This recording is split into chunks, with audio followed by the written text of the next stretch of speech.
Bonjour, voici la bonne nouvelle que tu pourras suivre avec le livre d'images que tu as certainement reçu entre tes mains. À chaque fois que tu entendras cette petite clochette, tu pourras tourner la page.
Au commencement, seul Dieu existait.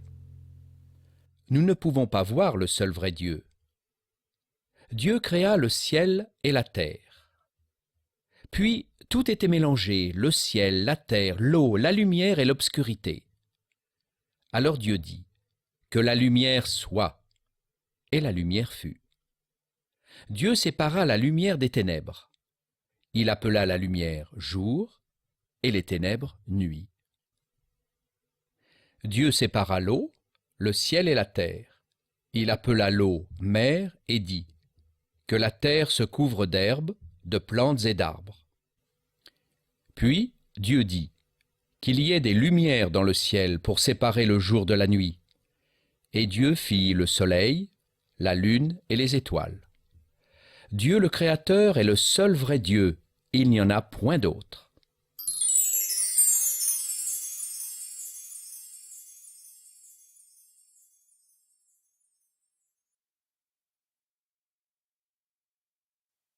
Voici un livre. Ce livre s'appelle la Bible. Dans la Bible se trouvent les paroles que Dieu a dites aux hommes. Ce que Dieu a dit est vrai. Dieu ne ment pas. Dieu est éternel, il est toujours là et il le sera toujours. Dieu est vivant, il voit tout, il sait tout, il entend tout. Dieu ne ressemble pas aux statues de bois et de pierre. Dieu ne ressemble pas aux idoles sans vie qui ne voient rien, qui n'entendent rien et qui ne disent rien. Dieu est saint. Il est séparé du mal et du péché. Dieu est amour. Il aime tous les hommes, toutes les femmes et tous les enfants. Mes amis, écoutez bien maintenant. Je vais vous raconter ce qui est écrit dans la Bible.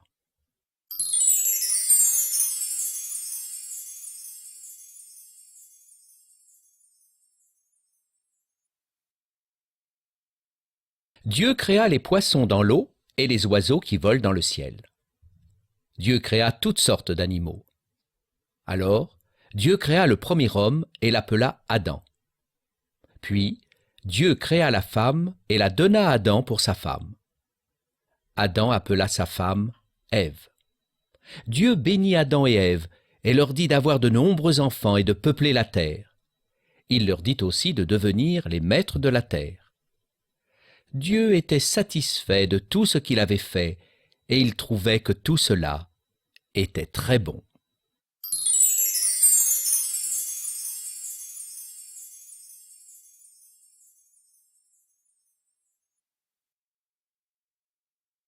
Dieu créa l'homme et le plaça dans un beau jardin, le jardin d'Éden. Adam devait cultiver et garder ce jardin.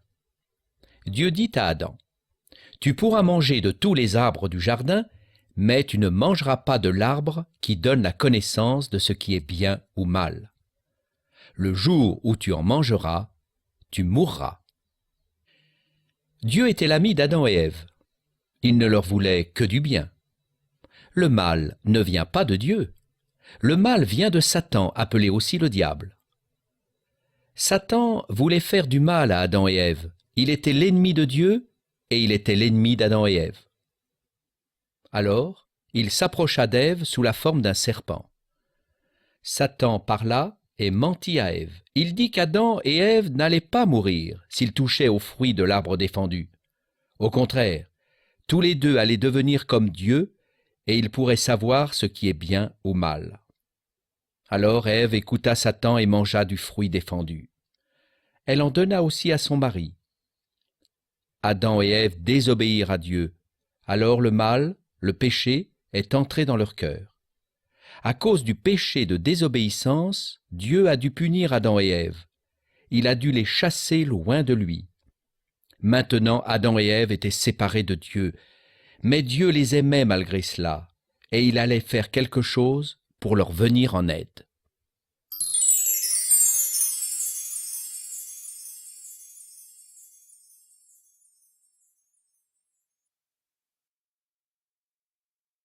Après avoir désobéi à Dieu, Adam et Ève ont dû partir du jardin d'Éden. Ils ont dû travailler péniblement pour leur nourriture. C'était la punition pour leur désobéissance. Adam et Ève étaient séparés de Dieu. Parce qu'Adam et Ève ont désobéi à Dieu, le mal, qui vient de Satan, est entré dans leur cœur. Et depuis ce temps-là, le mal est passé dans le cœur de tous les hommes.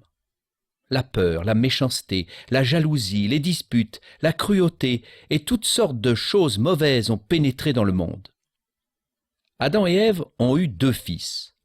Le premier, qui s'appelait Caïn, n'aimait pas son frère Abel. Il était jaloux de lui. Un jour, Caïn se fâcha et tua Abel. Il devint donc un meurtrier.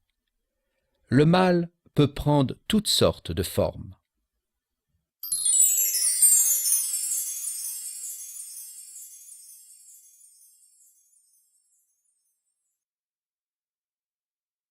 Après Adam et Ève, beaucoup d'enfants sont nés. Des milliers de personnes vivaient maintenant sur la terre. Mais tous ces gens étaient de plus en plus mauvais et faisaient le mal partout. Dieu voyait tout cela et il était très fâché contre eux. Alors Dieu dit qu'il allait faire mourir tous les hommes et tout ce qu'il avait créé. Un seul homme, qui s'appelait Noé, aimait Dieu, et lui, il ne faisait pas le mal. Alors Dieu dit à Noé: « Fais-toi un grand bateau, et moi je vais faire venir une très grosse pluie, un déluge, qui fera mourir tout ce qui vit. » Noé obéit à Dieu. Ses 3 fils l'aidèrent à construire un très grand bateau. Tous les autres gens se moquaient de Noé, mais Noé ne les écouta pas. Il ne s'arrêtait pas de dire aux gens de demander pardon à Dieu pour leur méchanceté et leurs péchés. Un jour, Dieu dit à Noé, « Entre dans le bateau, toi et toute ta famille. » Noé prit aussi avec lui des couples d'animaux et d'oiseaux d'espèces différentes, comme Dieu l'avait ordonné. Puis Dieu lui-même ferma la porte du bateau. Le soleil brillait encore au ciel. Il ne pleuvait pas encore.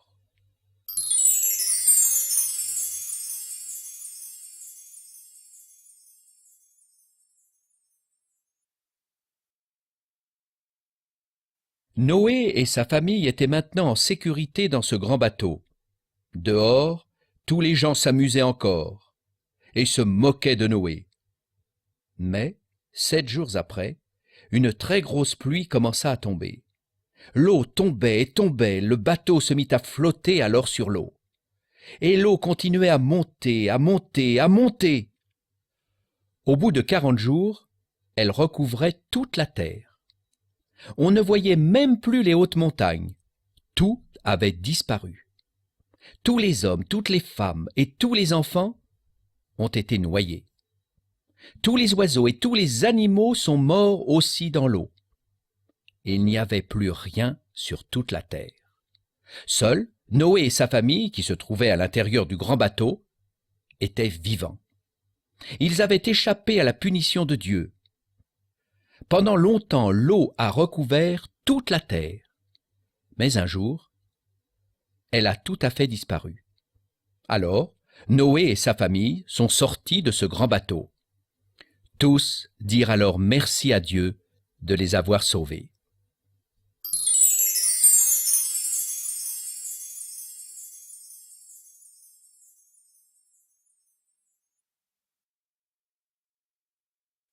Beaucoup d'années ont passé et beaucoup d'autres personnes sont nées. Les gens habitaient maintenant en tribus dans beaucoup de pays. Il y avait un homme qui s'appelait Abraham. Abraham aimait Dieu. Et Dieu choisit Abraham pour faire une chose impossible. Dieu lui dit, « Regarde vers le ciel et compte les étoiles si tu peux les compter. » Et Dieu dit que les enfants d'Abraham ne pourront pas être comptés non plus. Abraham faisait confiance à Dieu. Il était sûr que Dieu allait faire ce qu'il avait promis. Mais Sarah, la femme d'Abraham, ne pouvait pas avoir d'enfant. Abraham et Sarah étaient maintenant très vieux. Sarah ne croyait pas qu'elle pourrait encore avoir un enfant. Mais Abraham continuait à croire que cela était possible. Dieu pouvait encore leur donner un fils. Un jour, comme Dieu l'avait promis, Sarah donna naissance à un petit garçon. Abraham et Sarah appelèrent leur fils Isaac. Isaac était l'enfant de la promesse de Dieu à Abraham. Dieu avait choisi Abraham pour être le père d'Isaac, et Dieu avait choisi Abraham et Isaac pour être parmi les ancêtres de Jésus-Christ, le Sauveur du monde qui allait naître longtemps après. Jésus allait devenir l'enfant de la promesse de Dieu au monde entier.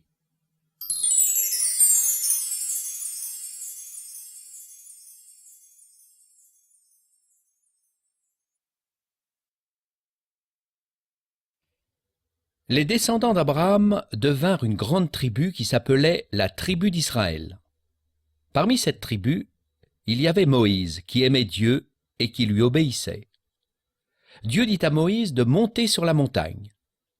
Alors, Dieu couvrit la montagne d'un épais nuage car personne ne devait le voir. Seul Moïse pouvait s'approcher de Dieu. Tous les autres gens de la tribu d'Israël ne purent pas venir. Ils ne purent même pas toucher le bord de la montagne. Dieu parla à Moïse sur cette montagne. Il lui donna tous ses commandements. Moïse devait faire connaître les commandements de Dieu à tout le peuple. Le peuple devait obéir à Dieu et ne pas faire ce qui n'était pas juste.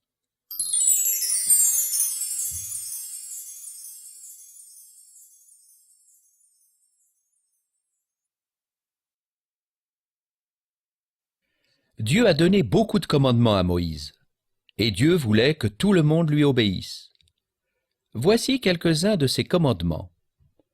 Tu ne te fabriqueras aucune idole, aucun objet qui représente ce qui est dans le ciel, sur la terre ou dans l'eau. Tu ne t'inclineras pas devant les statues de ce genre, et tu ne les adoreras pas. Tu as 6 jours pour travailler et faire tout ton ouvrage. Le 7e jour m'est réservé à moi, le Seigneur ton Dieu, et tu ne feras aucun travail ce jour-là. Respecte ton père et ta mère. Tu ne tueras point. Tu ne commettras pas d'adultère, c'est-à-dire que tu ne dois pas désirer la femme de ton frère ou de ton voisin. Tu ne voleras pas. Tu ne mentiras pas.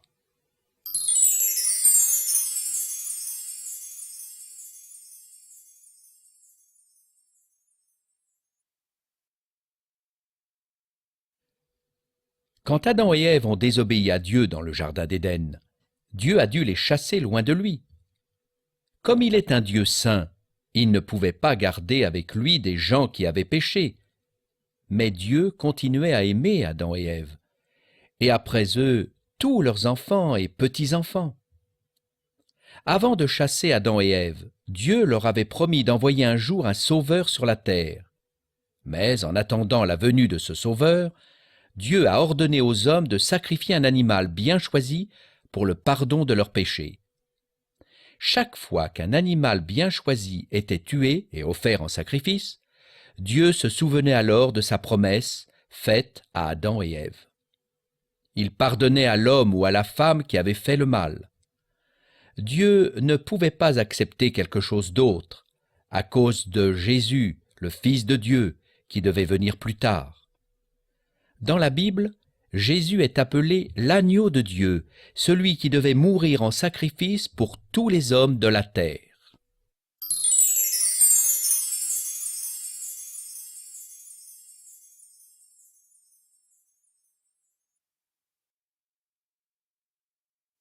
Après beaucoup d'années, Dieu a envoyé Jésus-Christ, le Fils de Dieu, pour devenir le Sauveur du monde.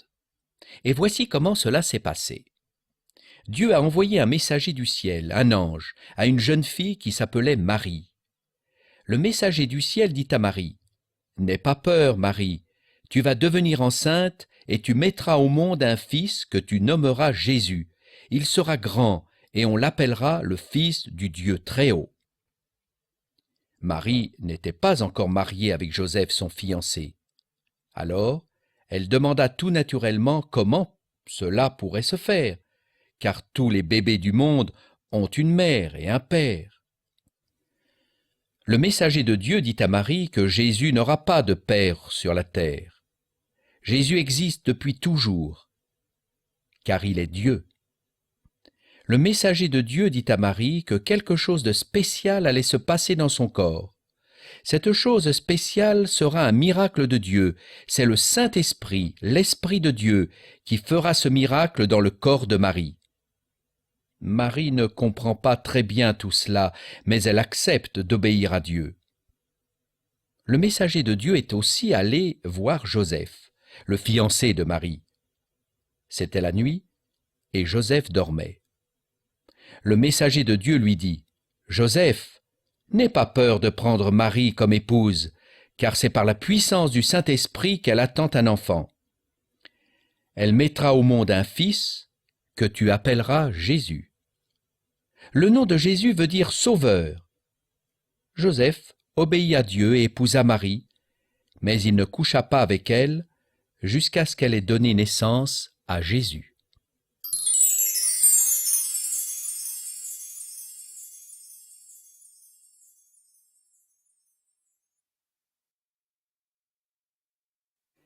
Jésus est né dans une petite ville appelée Bethléem. Il faisait nuit. Marie et Joseph n'étaient pas de cette ville, et ils n'ont pas trouvé à se loger. Alors, ils ont dû aller dans une étable où se trouvaient des bêtes. C'est là où Marie donna naissance à Jésus, le Fils de Dieu. Elle l'enveloppa de l'ange et le coucha dans une crèche. La nuit de la naissance de Jésus, il y avait des bergers qui gardaient leurs troupeaux dans les champs près de Bethléem. Tout à coup, ils virent une très grande lumière et ils eurent très peur. Un messager de Dieu, un ange, leur apparut et leur dit « N'ayez pas peur, car je vous apporte une bonne nouvelle qui sera pour tout le peuple le sujet d'une grande joie. Aujourd'hui, un sauveur est né pour vous, c'est le Christ, le Seigneur. » Tout à coup, il y eut beaucoup d'anges et tous ont chanté et loué Dieu. Lorsque les anges sont retournés au ciel, les bergers se dirent les uns aux autres « Allons jusqu'à Bethléem et voyons ce qui est arrivé. » Ils se dépêchèrent d'y aller et ils trouvèrent Marie et Joseph et le bébé couchés dans la crèche. Puis les bergers retournèrent chez eux. Ils louaient Dieu pour tout ce qu'ils avaient entendu et vu, car tout s'était passé comme l'ange le leur avait annoncé.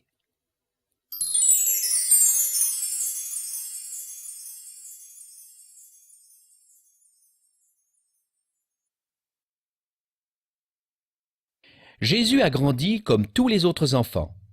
Il a mangé, il a dormi, il a joué, il a appris toutes sortes de choses. Il était vraiment un homme. Mais il ne faut pas oublier cela, il était aussi vraiment Dieu. Il n'y avait aucun esprit mauvais en Jésus. Il était sans faute. Jésus ne faisait jamais de péché. À l'âge de 12 ans, Jésus savait déjà parler des choses de Dieu à des hommes savants. Nous le voyons ici au milieu d'hommes qui savaient beaucoup de choses. Tous ceux qui l'entendaient étaient surpris de son intelligence et des réponses qu'il donnait. Et quand Jésus devint grand, il commença à parler de Dieu à tout le monde. Il dit pourquoi il était venu sur la terre. Il voulut montrer aux hommes comment Dieu voulait qu'ils vivent. Il a aussi dit qu'il voulait donner sa vie pour tous les hommes et toutes les femmes et aussi tous les enfants. Personne n'aura plus besoin d'offrir des animaux en sacrifice. Dieu le Père est prêt à accepter le sacrifice de Jésus, le Fils de Dieu, pour toujours. Alors, tous les hommes, toutes les femmes et tous les enfants pourront échapper à la punition de Dieu et être sauvés s'ils font confiance à Jésus.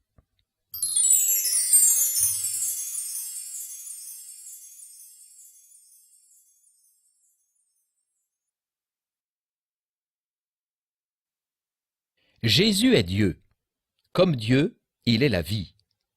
Quand il était sur la terre, il a ouvert les yeux des aveugles, et il a fait entendre les sourds. Il a fait marcher ceux qui ne pouvaient pas. Une force émanait de lui et il guérissait tous les malades. Un jour, il a redonné la vie à une petite fille qui était déjà morte. Une autre fois, les amis de Jésus se trouvaient dans une barque, le vent soufflait très fort et les amis de Jésus avaient beaucoup de peine à faire avancer la barque. Alors Jésus marcha sur l'eau pour aller vers ses amis. Et il ne s'enfonçait pas dans l'eau. En le voyant, ses amis eurent très peur. Mais Jésus dit « C'est moi, n'ayez pas peur !» Puis il monta dans la barque pour être avec ses amis.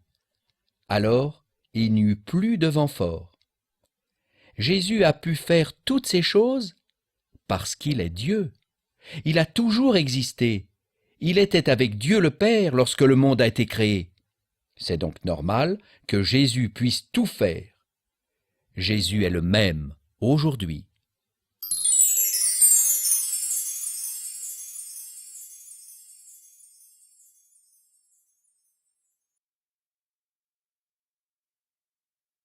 Jésus avait beaucoup d'amis. Beaucoup avaient confiance en lui et le suivaient. Mais il avait aussi beaucoup d'ennemis, beaucoup de gens qui ne l'aimaient pas. Ils attendaient le bon moment pour faire du mal à Jésus. Un jour, les ennemis ont réussi à mettre la main sur lui et l'ont arrêté comme un malfaiteur. Jésus n'a pas résisté. Comme il est Dieu, Jésus savait à l'avance que des gens méchants allaient lui faire du mal. Il savait même qu'ils allaient le tuer, car Jésus, le Fils de Dieu, était venu sur la terre pour mourir à la place de tous les hommes pécheurs. Jésus était le Sauveur que Dieu le Père avait promis à Adam et Ève et à tous leurs descendants. Sans le savoir, les ennemis de Jésus n'ont fait qu'aider Dieu à faire ce qu'il avait dit très longtemps à l'avance. Après avoir arrêté Jésus, ses ennemis ont dit toutes sortes de choses fausses et mauvaises sur son compte. Ils lui ont craché au visage, lui ont donné des gifles et des coups de poing. Ils l'ont battu et finalement, ils ont mis sur la tête de Jésus une couronne d'épines. Pendant tout ce temps, Jésus n'a rien dit. Il a souffert en silence. Il n'a pas cherché à se défendre ou à se venger. En voyant combien Jésus était doux, ses ennemis se sont mis de plus en plus en colère contre lui. Alors, ils l'ont condamné à mourir d'une mort terrible. Ils l'ont condamné à être cloué sur une croix de bois.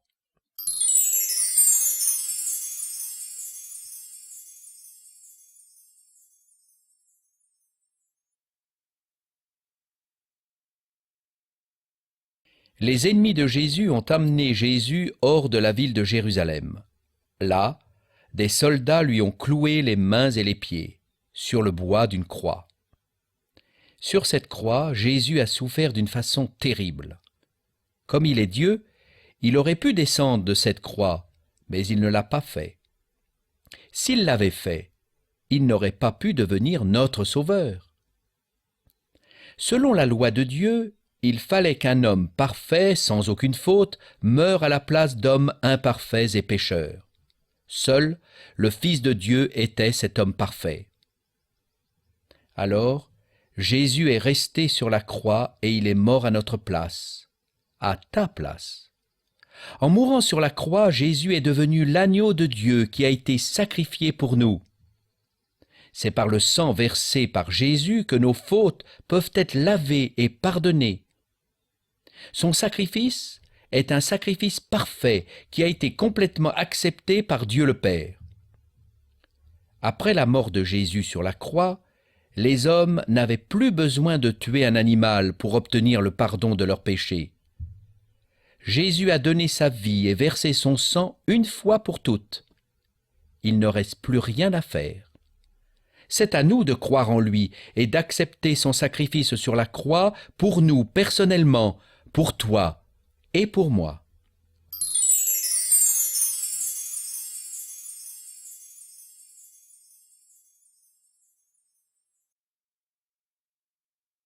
Après sa mort, Jésus a été mis dans un grand tombeau neuf qui était taillé dans un rocher. Un homme a roulé une grosse pierre à l'entrée pour que le tombeau soit bien fermé. Les ennemis de Jésus ont même placé des soldats devant le tombeau pour le garder, car ils avaient peur que les amis de Jésus ne volent son corps pour dire ensuite qu'il était revenu à la vie et sorti du tombeau par lui-même. Jésus avait bien dit à ses amis qu'après sa mort, il ne resterait que 3 jours dans le tombeau. Ensuite, il reviendrait à la vie, car il est Dieu. Il est un Dieu vivant. Mais les amis de Jésus étaient si tristes à cause de sa mort qu'ils avaient tout oublié. 3 jours après la mort de Jésus, quelques femmes sont allées très tôt le matin au tombeau. Et voici, la grosse pierre avait été roulée. Les soldats qui devaient garder le tombeau tremblaient de peur, car le tombeau était vide, et Jésus n'était plus là. Alors, un messager de Dieu, un ange, dit aux femmes, « N'ayez pas peur, je sais que vous cherchez Jésus, celui qu'on a cloué sur la croix. Il n'est pas ici, il est revenu à la vie comme il l'avait dit. » Les femmes sont parties en courant, toutes pleines de joie, et elles sont allées raconter cette bonne nouvelle aux amis de Jésus.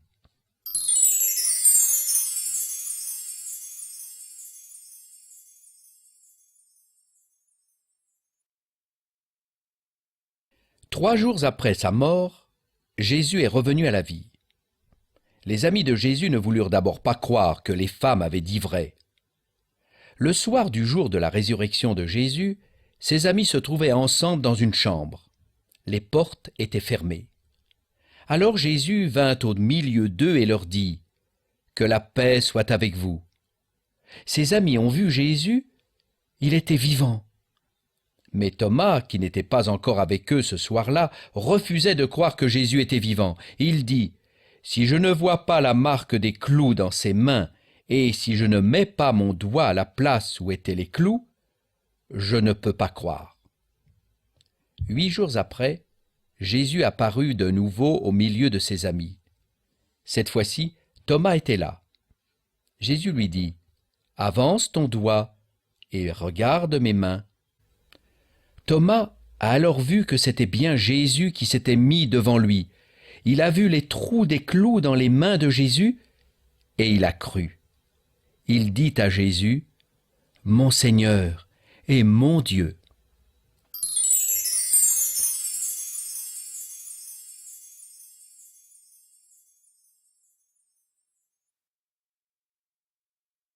Après sa mort et sa résurrection, Jésus est encore resté 40 jours sur la terre. Beaucoup de gens l'ont vu et lui ont parlé. Le travail de Jésus, le Fils de Dieu, était maintenant fini sur la terre. Il était prêt à retourner au ciel auprès de Dieu le Père. Alors, Jésus a conduit ses amis sur une montagne et leur a parlé. Il leur a dit qu'il allait retourner auprès de Dieu le Père. Mais il leur enverrait le Saint-Esprit pour obéir à ses paroles. Comme cela, ses amis et tous ceux qui le deviendraient après ne seront jamais seuls. Jésus a dit aussi à ses amis qu'ils devront parler de lui partout. Après avoir dit toutes ces choses, Jésus leva les mains et les bénit. Puis il est remonté au ciel et ses amis l'ont perdu de vue. Alors 2 messagers de Dieu, des anges, apparurent et leur dirent « Pourquoi restez-vous à regarder le ciel ? Ce Jésus qui a été enlevé du milieu de vous pour aller au ciel reviendra de la même manière que vous l'avez vu partir. » Aujourd'hui, Jésus est au ciel. Mais un jour, il reviendra chercher tous ceux qui sont devenus ses amis, car Jésus veut que tous ses amis habitent là où il se trouve.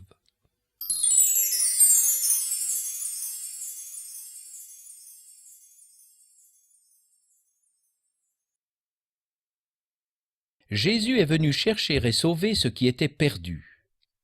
Jésus n'est pas venu pour des gens qui se croient bons. Il est le sauveur des pécheurs, de ceux qui se savent perdus. Qui est perdu? Dieu dit « Tous sont perdus, tous les hommes, toutes les femmes et tous les enfants sont nés mauvais. » Nous aussi nous sommes perdus, car nous sommes tous pécheurs. As-tu fait des fautes? As-tu dit quelque chose qui n'était pas juste? As-tu pensé quelque chose qui n'était pas bien? Nous tous, nous avons fait tout cela et bien d'autres choses mauvaises encore. Nous sommes tous pécheurs. Nous sommes donc perdus. La bonne nouvelle, c'est que Dieu ne veut pas que nous soyons perdus. C'est pourquoi il a envoyé Jésus pour nous chercher et nous sauver. Jésus veut nous sauver tous. Il veut sauver toi et moi. Dieu te voit. Tu ne peux pas te cacher devant lui. Il ne suffit pas de regretter le mal que tu as fait. Il faut avouer, dire à Dieu toutes tes fautes. Pas seulement quelques-uns de tes péchés, mais tous tes péchés, même le plus petit. C'est sur la croix que Jésus a payé le prix de tes péchés. C'est sur la croix que Jésus a versé son sang afin que tu puisses être pardonné. Jésus a tout fait pour toi sur la croix. Viens à Jésus maintenant, là où tu es, tu peux lui parler. Il est Dieu, le Sauveur et le Seigneur ressuscité. Il te voit, même si tu ne le vois pas. Il t'entend. Tu peux lui dire ceci. Seigneur, merci d'être venu pour me sauver. Merci d'être mort sur la croix pour moi. Pardonne tous mes péchés et efface-les. Aide-moi à te faire plaisir et à t'obéir. Amen.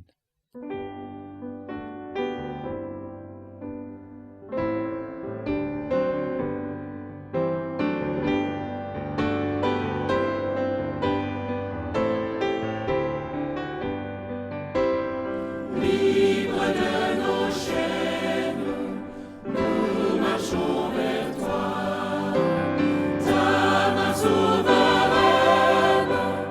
enfermée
Lorsque Jésus était sur la terre, il a parlé de deux chemins. Le chemin est large et l'autre chemin est étroit. À notre naissance, nous nous trouvons tous sur le chemin large. C'est un chemin facile. Tu n'es jamais seul sur ce chemin. Tu y trouves toujours toutes sortes de compagnons qui sont souvent mauvais. Tu peux tout faire sur le chemin large. Rien ne t'est interdit. C'est le chemin de Satan. Comme tu le sais déjà, Satan est l'ennemi de Dieu. Il est donc aussi ton ennemi. Tu fais plaisir à Satan quand tu fais mal. Car si tu fais mal, alors tu fais aussi mal à Dieu. Ce chemin large, donc le chemin de Satan, est aussi appelé le chemin du feu de l'enfer. L'enfer, c'est le lieu de la perdition. Tous ceux qui ont marché sur le chemin large jusqu'à leur mort sont condamnés à aller en enfer, et personne ne peut revenir de l'enfer. Tous ceux qui s'y trouvent sont séparés de Dieu pour toujours. Pour marcher sur l'autre chemin, le chemin étroit, il faut d'abord passer par là où se trouve la croix de Jésus. Tu ne peux pas y aller sans t'arrêter à la croix du Christ. Si tu fais le mal, tu n'es pas autorisé à marcher sur ce chemin. Avant d'être autorisé à y marcher, il faut d'abord demander à Jésus de pardonner tes péchés. Il faut aussi le remercier d'être mort pour toi sur la croix. Après cela, tu n'auras peut-être plus de camarades, plus d'amis.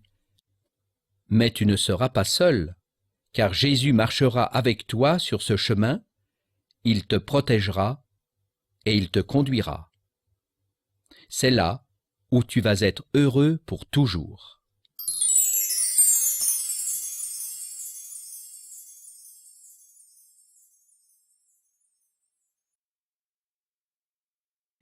Si tu as accepté Jésus comme ton sauveur, alors tu es devenu un enfant de Dieu. Un enfant appartient à une famille, et un enfant de Dieu appartient à la famille de Dieu.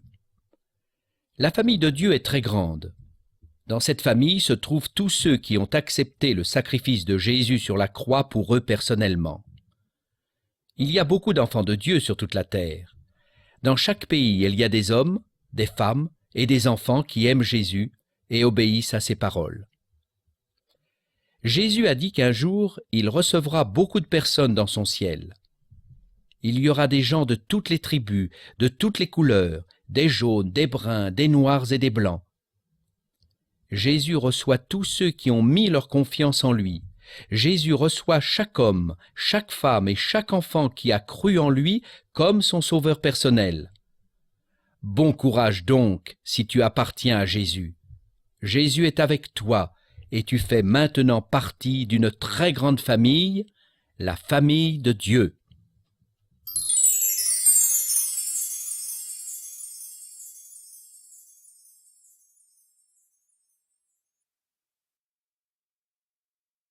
Quand Jésus était sur la terre, un homme appelé Nicodème allait le voir pendant la nuit.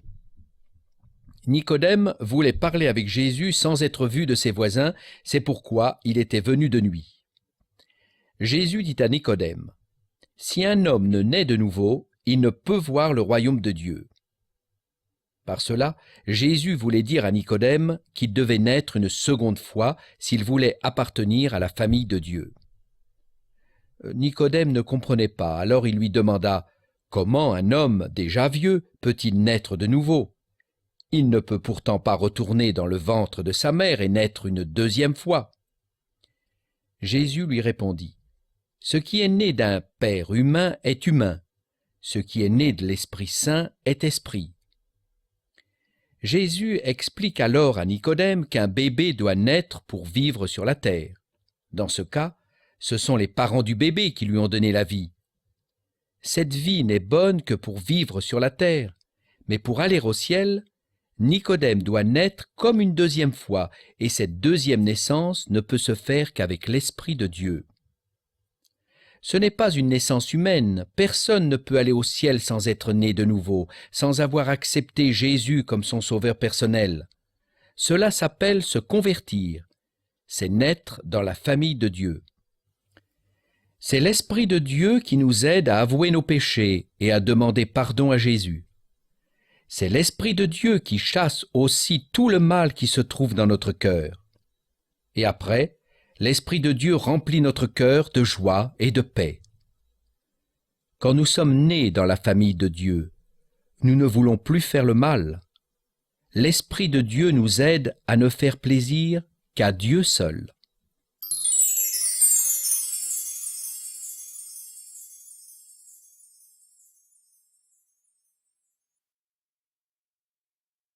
Avant de retourner au ciel auprès de Dieu, Jésus a dit à ses amis, « Voici, je suis avec vous tous les jours. » Et il dit encore, « Vous recevrez une force quand le Saint-Esprit descendra sur vous. » Ainsi Jésus a promis à ses amis de ne plus les laisser seuls. Il leur a promis de leur envoyer le Saint-Esprit pour les encourager et les aider. 10 jours après, Jésus a envoyé le Saint-Esprit du ciel. C'était comme le bruit d'un vent qui venait du ciel. Ici, nous voyons les amis de Jésus qui entendent ce bruit du vent. Et tout à coup, ils furent tous remplis du Saint-Esprit. Ils avaient reçu cette force que Jésus leur avait promise. Maintenant, ils avaient le courage de parler de Jésus. Partout, ils annonçaient que Jésus est mort et ressuscité pour tous les hommes. Oui, disaient-ils, Jésus a ouvert le chemin pour que tous les hommes puissent revenir à Dieu. Jésus se tenait maintenant entre Dieu et les hommes. C'est sur la croix que Jésus a été puni par Dieu pour nous tous. C'est au prix de son sang versé sur la croix que Jésus a ouvert ce chemin vers Dieu.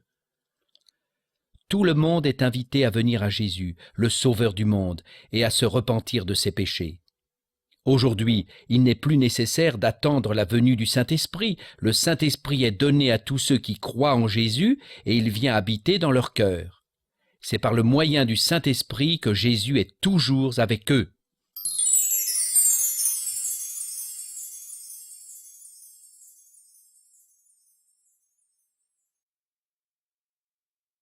Jésus dit, « Je suis la lumière du monde. Celui qui me suit ne marchera pas dans les ténèbres, mais il aura la lumière de la vie. » Si quelqu'un n'a pas de lumière, il marche dans l'obscurité, dans le noir. Son chemin est sombre. Alors il ne voit pas les cailloux et les trous dans le chemin. Il trébuche et il tombe. Quelqu'un qui ne suit pas Jésus suit Satan. Jésus est la lumière, mais Satan est plein de ténèbres. Satan ne peut pas éclairer le chemin de celui qui le suit. L'homme qui le suit a peur et est malheureux. Si quelqu'un suit Jésus, il a la lumière. Son chemin est éclairé. Si tu suis Jésus, il te montre tout ce qu'il ne lui plaît pas et il t'aide à t'en débarrasser. Jésus marche devant toi si tu es un enfant de Dieu qui le suit. Alors tu n'as pas peur et tu es heureux.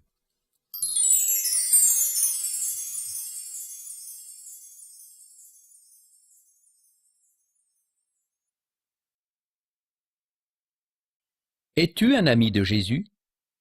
Alors tu dois mener une bonne vie. Ne fais plus ce que tu as fait avant de devenir un ami de Jésus.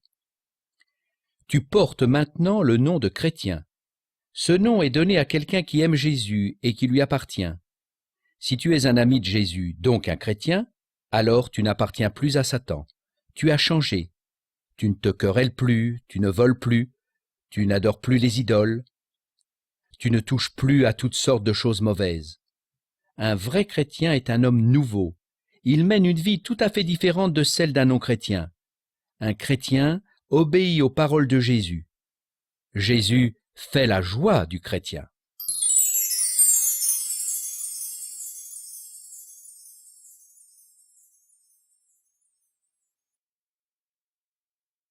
Le foyer d'un couple chrétien est un foyer heureux. Le mari chrétien prend soin de sa femme et de ses enfants. Dieu dit que le mari doit aimer sa femme. Dieu dit aussi que la femme doit aimer son mari. Le mari chrétien doit aider sa femme, car Dieu dit que la femme n'est pas aussi forte que l'homme. Si la femme est enceinte, le mari chrétien doit l'aider. L'épouse chrétienne doit respecter son mari. Si un homme dit qu'il est chrétien, il doit aussi vivre comme un chrétien. Il doit penser à ses enfants, il doit chercher à être comme Jésus, être bon envers sa famille. Jésus doit être le maître du foyer chrétien. Lorsque les gens verront ce foyer chrétien, ils diront « Cette famille n'est pas comme les autres ».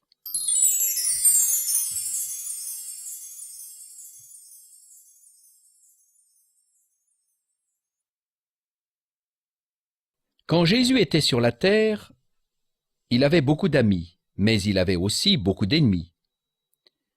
Jésus dit « Aimez vos ennemis et priez pour ceux qui vous persécutent ». Lorsque Jésus a été cloué sur la croix, la première chose qu'il avait faite fut de prier pour ceux qui lui ont fait du mal. Il a dit « Père, pardonne-leur, car ils ne savent ce qu'ils font ». Jésus veut que tous ses amis fassent comme lui. En mourant sur la croix pour nous, il a montré que celui qui aime ne fait aucun mal à son prochain.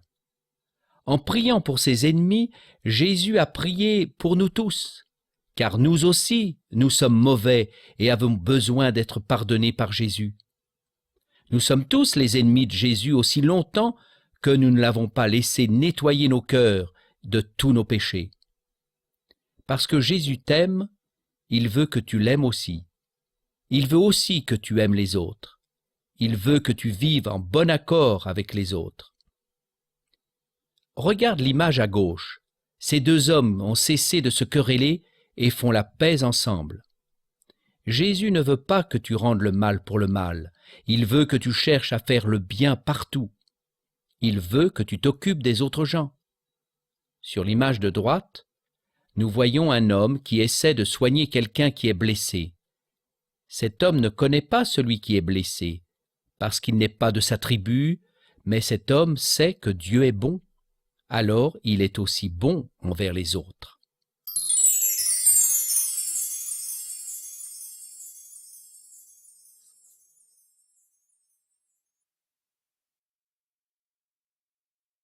Jésus dit « Personne ne peut servir deux maîtres. Tu ne peux à la fois aimer Jésus et aimer Satan. Il faut choisir qui tu veux aimer, Jésus ou Satan. » Ces deux hommes ici ont choisi. C'est pourquoi ils jettent leurs idoles dans le feu. Ils ont fini par leur ancienne vie. Ils abandonnent le mauvais chemin de Satan pour suivre le bon chemin de Jésus. Si tu as choisi de suivre Jésus comme ton maître, tu n'as plus besoin d'avoir peur. Jésus est plus fort que Satan. Il dit « Tout pouvoir m'a été donné sur la terre comme au ciel. » Sur la croix, Jésus a été le grand vainqueur et Satan a été vaincu. Jésus te connaît et te protège. Il dit « Je suis le bon berger, je connais mes brebis et mes brebis me connaissent, et je donne ma vie pour mes brebis. » Jésus te conduit. Avec lui tu es heureux et en sécurité. Il dit « Je suis la lumière du monde, celui qui me suit ne marchera pas dans les ténèbres, dans le noir, mais il aura la lumière de la vie. » Si tu suis Jésus, tu ne seras plus jamais perdu. Jésus dit « Je suis le chemin. » Si tu suis Jésus, tu ne seras plus jamais trompé. Jésus dit « Je suis la vérité. » Si tu suis Jésus, tu n'auras plus besoin d'avoir peur de la mort. Jésus dit « Je suis la vie. »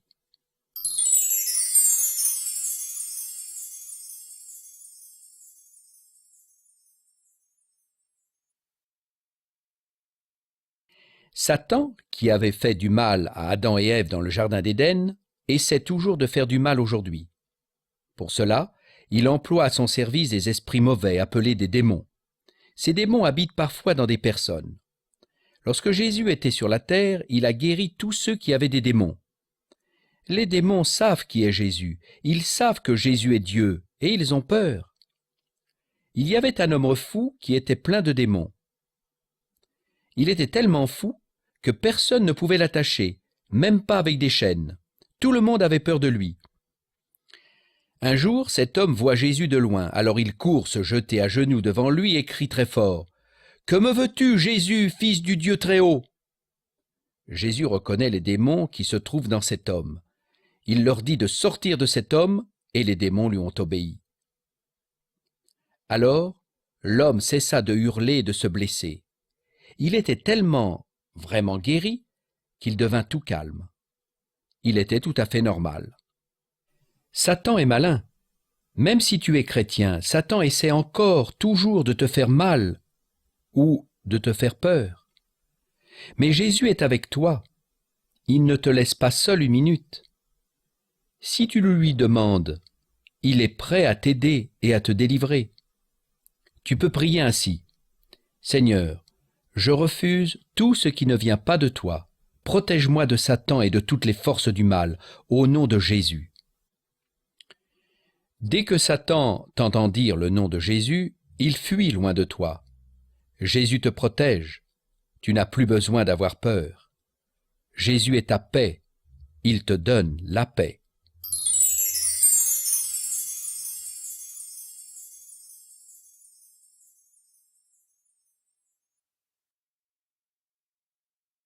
Au moment où tu as accepté Jésus comme ton sauveur personnel, tu as changé de camp.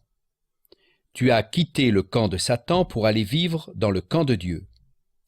Mais Satan ne va pas te laisser tranquille.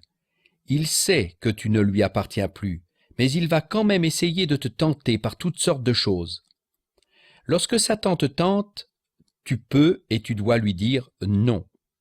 Tu peux et tu dois résister à Satan. Chaque fois que Satan essaie de te faire désobéir à Dieu, tu peux lui dire « Non, Satan, va-t'en et ne reviens plus ». Alors Satan partira. S'il revient après, tu dois de nouveau lui dire un non très fort. Si tu es un enfant de Dieu, tu ne dois plus pécher. Écoute ce que Dieu te dit dans la Bible, le livre qui contient toutes les paroles de Dieu. Dans le livre de Paul au premier épître aux Corinthiens, au chapitre 6 et au verset 9 à 11, nous lisons « Vous savez sûrement que ceux qui font le mal n'auront pas de place dans le royaume de Dieu au ciel. Ne vous y trompez pas. Les gens immoraux, les adorateurs d'idoles, les adultères, les voleurs, les envieux, les ivrognes, les malhonnêtes n'auront pas de place dans le royaume de Dieu. Voilà ce qu'étaient certains d'entre vous. Mais vous avez été purifiés du péché, vous avez été mis à part pour être à Dieu. Vous avez été rendus justes devant Dieu au nom du Seigneur Jésus-Christ et par l'Esprit de notre Dieu. Ainsi, si tu fais partie du camp de Dieu, alors n'écoute plus Satan, ne fais plus ce qu'il te dit de faire, obéis seulement à Jésus et suis-le.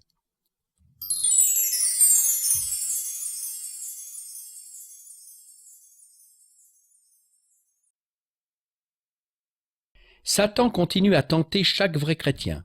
C'est normal, car il est l'ennemi de Dieu et notre ennemi. Si tu es chrétien, il peut arriver que tu écoutes Satan et que tu fasses quelque chose qui n'est pas bien. Alors ne dis pas « Satan m'a tenté, j'ai cédé à la tentation, maintenant je n'appartiens plus à Jésus, tout est perdu ». Non. Surtout ne dis pas cela, mais va vite vers Jésus et demande-lui pardon.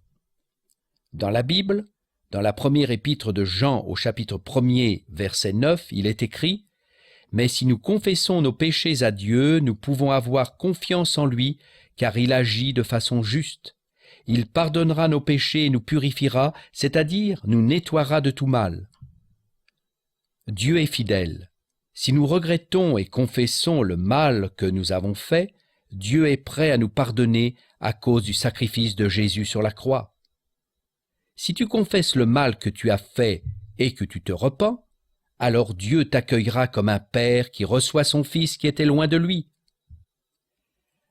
Un vrai chrétien ne cherche pas à pécher volontairement, mais s'il lui arrive de faire une faute, Jésus est prêt à la lui pardonner. Seulement attention, la prochaine fois, Dieu ne veut pas que nous péchions. La parole de Dieu nous dit clairement dans 2 Timothée chapitre 2 verset 19, « Tout homme qui déclare appartenir au Seigneur doit se détourner du mal. »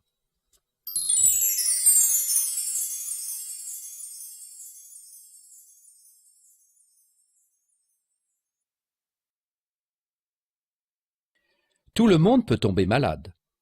Quand Jésus était sur la terre, on lui amena un homme qui ne pouvait pas marcher. Jésus le vit et dit, « Homme, tes péchés te sont pardonnés. » « Quoi? Tes péchés? Mais cet homme n'était malade qu'aux jambes. » Jésus le savait bien, mais il savait aussi que le mal dans le cœur est beaucoup plus grave que la maladie du corps.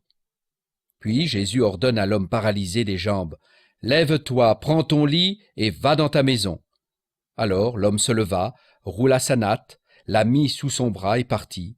Il était guéri de ses jambes et pardonné de ses péchés. Puisque Jésus est Dieu, il a pu faire cela. Jésus peut guérir encore beaucoup aujourd'hui. Il le fait parfois directement quand on lui demande avec foi et prière. Il le fait aussi en employant des médecins et des médicaments. Si nous sommes guéris, c'est à Jésus d'abord qu'il faut dire merci, et s'il ne nous guérit pas, il peut nous aider à être heureux quand même. Fais confiance à Jésus en toutes choses. Dis-lui en toutes circonstances, non pas ce que je veux, mais ce que tu veux.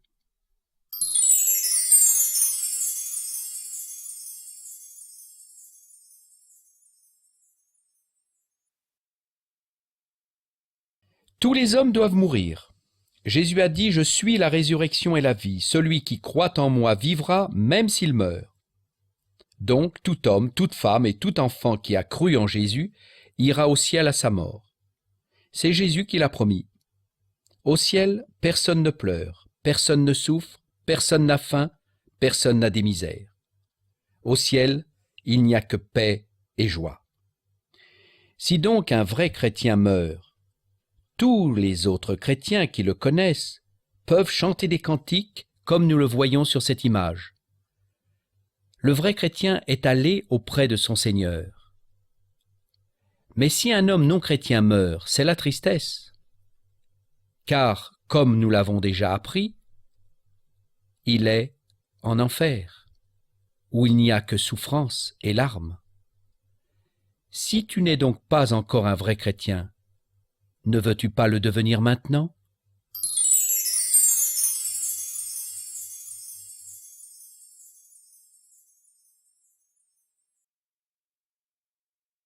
Le corps d'un homme a différentes parties, l'œil, l'oreille, la bouche, le bras, le pied et la jambe. Chaque partie du corps a une différente fonction.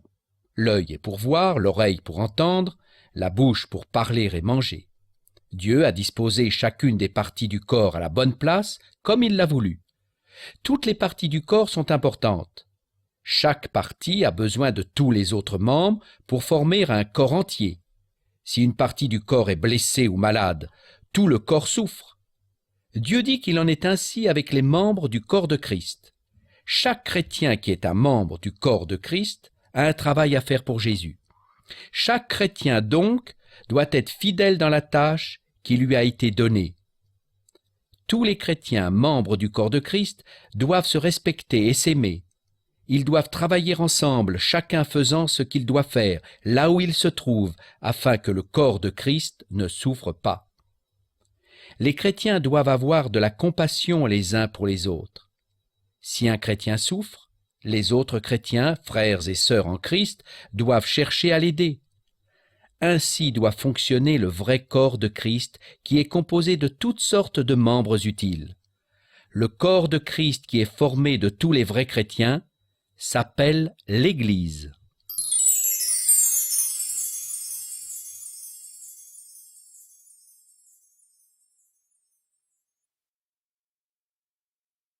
Si tu es un vrai chrétien, tu fais partie de la famille de Dieu qui s'appelle l'Église.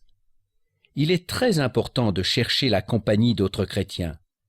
Avec eux, écoute les paroles de Dieu et obéis au Seigneur. Priez ensemble le Seigneur pour qu'il vous bénisse. De cette manière, vous vous encouragerez les uns les autres à avancer sur le bon chemin. Jésus est au milieu de tous ceux qui se réunissent en son nom, même s'ils ne sont que 2 ou 3. Lorsque des chrétiens se réunissent, ils doivent se souvenir de la mort et de la résurrection de Jésus, ils doivent l'aimer et le louer.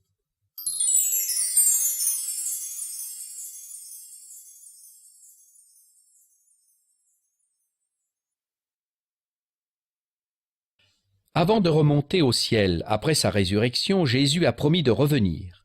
Tous ses amis ont parlé de son retour. Aujourd'hui, tous les chrétiens continuent à attendre son retour. Jésus reviendra en personne pour chercher tous ceux qui lui appartiennent. Tous ceux qui sont morts en croyant en Jésus ressusciteront et iront auprès de lui. Ce sera alors la grande fête au ciel. Mais attention, Jésus prendra seulement avec lui tous ceux qui ont mis leur confiance en lui et l'ont accepté comme leur sauveur personnel. Personne ne sait quand Jésus reviendra exactement.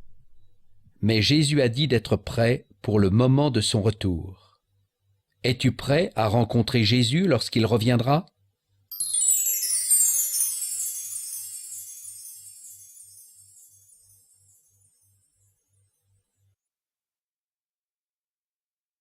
Ces deux hommes ici brûlent des branches. Ces branches ne portent pas de fruits. Elles sont mortes. Elles ne sont bonnes que pour le feu. Jésus veut que notre vie porte des fruits. On ne peut pas manger les fruits dont parle Jésus. Il parle d'un autre genre de fruits. Ces fruits sont l'amour, la joie et la paix, aider les autres, faire de bonnes œuvres, vivre une vie droite et pure. Si nous portons ce genre de fruits, les gens autour de nous verront la différence. Ils diront « Regarde cet homme ou cette femme, depuis qu'il suit le chemin de Jésus, il mène une toute autre vie. » Jésus a dit que pour porter ce genre de fruits, il faut être planté par lui et en lui. Cela veut dire qu'il faut croire en lui et se laisser transformer par son amour. Sinon, nous serons comme des branches mortes. Un jour, ces branches seront coupées et jetées au feu. Jésus a dit qu'on ne peut pas être un de ses amis sans porter de bons fruits. Es-tu un ami de Jésus ? Quel genre de fruits portes-tu ?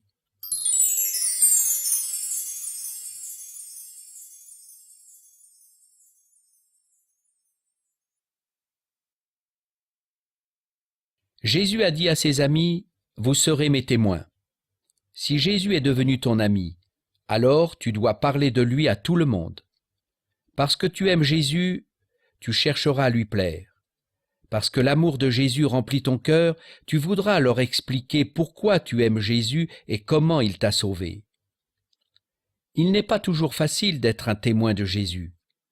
Dans sa famille, Jésus n'a pas été compris et dans le monde, il a été méprisé et rejeté. Jésus avertit ses amis qu'ils ne seront pas mieux traités que lui. Peut-être tu te sens seul sur le chemin de Jésus. Peut-être on se moque de toi parce que tu es un vrai chrétien. Ne perds pas courage. Jésus est tous les jours avec toi selon sa promesse. Quand l'ange du ciel est apparu aux bergers qui gardaient leurs troupeaux près de Bethléem, il leur a dit « N'ayez pas peur, car je vous apporte une bonne nouvelle qui sera pour tout le peuple le sujet d'une grande joie. Aujourd'hui, un sauveur est né pour vous, c'est le Christ, le Seigneur. » C'est cette bonne nouvelle de Jésus-Christ, le Seigneur et le Sauveur du monde, que nous, les chrétiens, avons la joie d'annoncer autour de nous.